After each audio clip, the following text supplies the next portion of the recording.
ఎంసెట్ స్ట్రెస్సా? టెస్టానిక్.ai ని ట్రై చేయండి. Free mock test, custom test, AI insights మరియు పర్ఫార్మెన్స్ ట్రాకింగ్ కూడా. Register now. ఇతర పెద్దలందరికీ పేరు పేరున నమస్కారాలు. ఈరోజు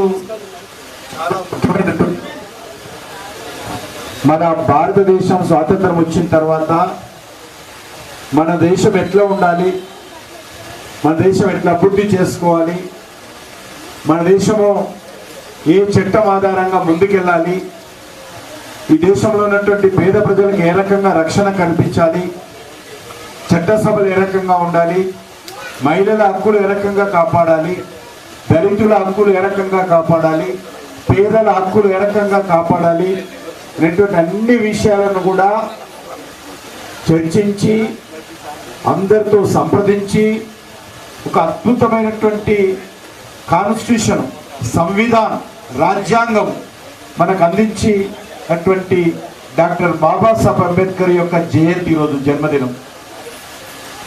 మన భారతదేశంలో ఎవరివైనా అత్యధికమైనటువంటి విగ్రహాలు ఊరూరా బస్తీ బస్తీ ఉన్నాయంటే అది డాక్టర్ బాబాసాహెబ్ అంబేద్కర్ విగ్రహాలే. ఈ దేశంలో అత్యధికమైనటువంటి విగ్రహాలు అన్ని వర్గాల ప్రజలు, దళితులే కాదు అన్ని వర్గాల ప్రజలు కూడా డాక్టర్ బాబాసాహెబ్ అంబేద్కర్ను గౌరవించి ఆయనతో స్ఫూర్తి తీసుకొని ఆయన చూపించినటువంటి బాటలో ప్రయాణం చేసేటువంటి గొప్ప నాయకుడు ఈరోజు డాక్టర్ బాబాసాహెబ్ అంబేద్కర్. ఆయన జన్మదిన సందర్భంగా ఈరోజు మన బస్తీలో బాబు జగ్జీవన్ రామ్, అదేవిధంగా డాక్టర్ బాబాసాహెబ్ అంబేద్కర్ ఈ ఇద్దరు విగ్రహాలను కూడా మనము బండారు వైష్ణవ్ ఫౌండేషన్ ఆధ్వర్యంలో ఈరోజు దత్తాత్రేయ గారి ఆశీస్సులతో విజయలక్ష్మి గారు ఈ బస్తీలో ఏర్పాటు చేయడం జరిగింది.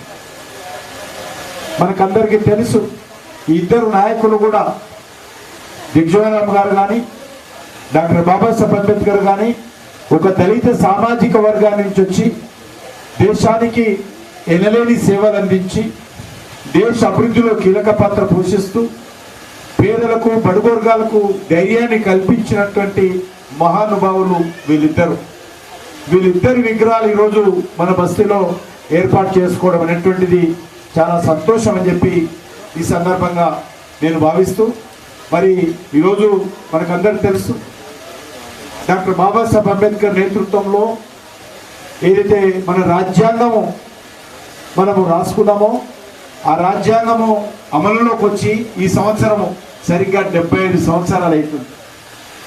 ఈ యొక్క 75 సంవత్సరాల భారత రాజ్యాంగ పండుగ, అదేవిధంగా రాజ్యాంగాన్ని నిర్మించినటువంటి డాక్టర్ బాబాసాహెబ్ అంబేద్కర్ జన్మదిన పండుగ కాబట్టి ఈరోజు చాలా ప్రత్యేకమైనటువంటి రోజు. ఈరోజు భారతీయ జనతా పార్టీ తరఫున కూడా దేశమంతా కూడా కొన్ని లక్షల విగ్రహాలు నిన్న మేము శుభ్రం చేసాం. అంబేద్కర్ విగ్రహాలను మన ముఖ్యమంత్రులు, మంత్రులు, పార్లమెంట్ సభ్యులు, శాసనసభ్యులు అందరూ కూడా ఒక్కొక్క బస్తీకి ఒకరు పోయి బస్తీలలో గ్రామాలలో ఉన్నటువంటి అన్ని విగ్రహాలను కూడా శుభ్రం చేసి ఈరోజు జయంతి ఉత్సవాలకు, ఈరోజు జన్మదిన ఉత్సవాలకు నిన్ననే తయారు చేసినాం. ఈరోజు పెద్ద ఎత్తున పార్టీ తరఫున దేశమంతా అన్ని గ్రామాలలో అన్ని బస్తీల్లో కూడా ఈ యొక్క జయంతి ఉత్సవాలు నిర్వహిస్తూ ఉన్నాం. మనకందరికీ తెలుసు డాక్టర్ బాబాసాహెబ్ అంబేద్కర్ జన్మించినటువంటి స్థలము మధ్యప్రదేశ్లో పుట్టాడు ఆయన. ఆ పుట్టిన గ్రామం మావు. ఆ పుట్టిన గ్రామంలో కూడా నరేంద్ర మోడీ గారు, మన ప్రధానమంత్రి నరేంద్ర మోడీ గారు వచ్చిన తర్వాత అద్భుతంగా ఆ గ్రామంలో ఆయన సంస్మరణకు సంబంధించి ఆయన జన్మించినటువంటి గ్రామంలో అందరూ వచ్చి చూడడానికి వీలుగా అద్భుతమైనటువంటి కట్టడం కట్టడం జరిగింది. అదేవిధంగా ఆయన నాగపూర్లో దీక్ష తీసుకున్నాడు. ప్రజల కోసం, దేశం కోసం ఆయన దీక్ష తీసుకున్నాడు. దాని దీక్షా భూమి అంటారు. అక్కడ కూడా అద్భుతంగా మోడీ గారు ప్రధానమంత్రి అయిన తర్వాత డాక్టర్ బాబాసాహెబ్ అంబేద్కర్ దీక్ష తీసుకున్నటువంటి దీక్షా భూమిలో అక్కడ కూడా ఒక మంచి కట్టడం జరిగింది ఆయన జ్ఞాపకార్థం. అదేవిధంగా డాక్టర్ బాబాసాహెబ్ అంబేద్కర్ లండన్లో చదువుకున్నాడు.